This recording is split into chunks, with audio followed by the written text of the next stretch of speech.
Article 21 gives a discretion to the head of the state to pardon or sign a death of warrant of a prisoner in that specified category.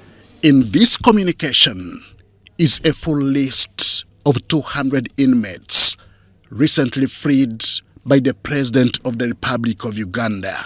In it is also former Permanent Secretary, Ministry of Public Service, Jimmy Lwamafa. He was convicted for causing financial loss to government worth billions of Uganda shillings.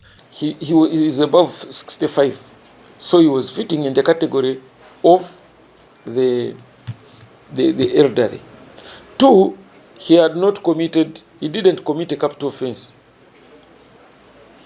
And then 3, he had actually finished 3/4 of his sentence.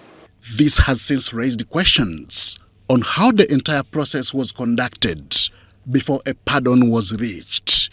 Uganda prison spokesperson Frank Baine cites the necessary legal provisions. Uganda Prison Service prepares a report on reviewed cases of those prisoners, submits to Attorney General.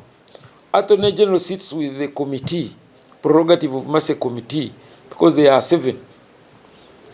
Then, if there is anything they think we have missed, they ask for it.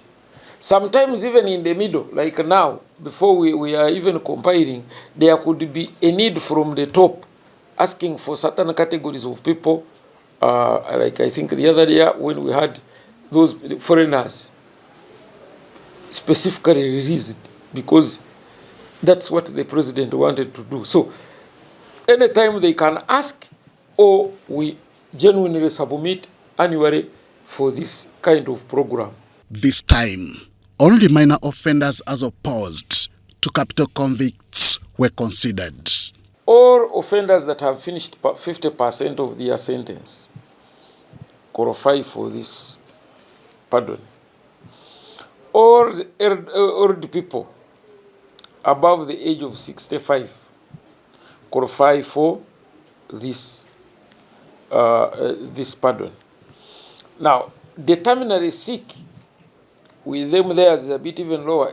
Those who have finished 1/4 of their sentence and are terminally sick, those can be also pardoned on compassionate grounds. Uganda Prison Service has in its custody about 75,000 inmates. Out of these, about 39,000 are convicts already serving various sentences. So why were only 200 considered for the presidential pardon?